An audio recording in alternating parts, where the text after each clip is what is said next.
Student presentations can bring forth many emotions in your classroom. While some may enjoy speaking in front of others, many students experience fear and anger. Many students, regardless of age, are fearful of speaking in traditional classroom environment. They find it intimidating and potentially embarrassing as they try to communicate and present to the rest of the class. Using the constructivism theory and Moore's transactional distance theory, through the application of different technologies, innovative methods can be applied to help students overcome this fear.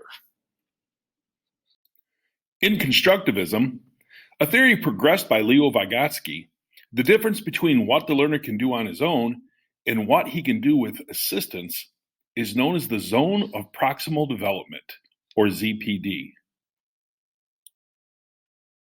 Another of Vygotsky's concepts is the idea of scaffolding. Scaffolding is the technique of closing the gap between the learner's ability with and without help, and is found in the ZPD. Moore's transactional distance theory refers not to a geographical distance between learner and teacher, but instead the psychological one of learning. It consists of three components: structure, autonomy, and dialogue. It is important to note that in any type of distance learning, dialogue is developed by respectful, positive interactions.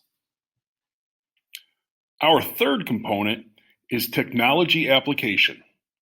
For students displaying anxiety to speaking in public, technology has developed many scaffolds to lessen the gap found in the ZPD. The idea is to identify these anxiety-ridden students and develop a plan using technological scaffolding to overcome their fear.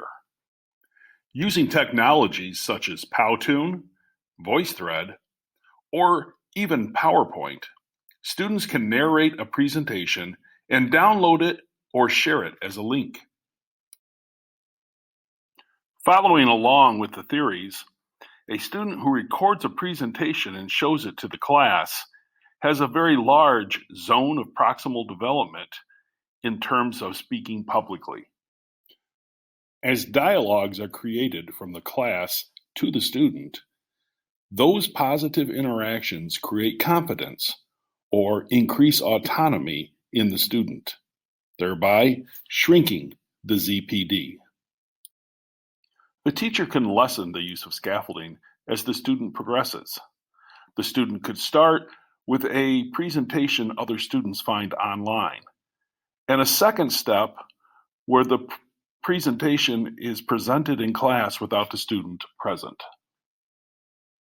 In the third step, the ZPD will diminish further as the student watches their presentation with their classmates.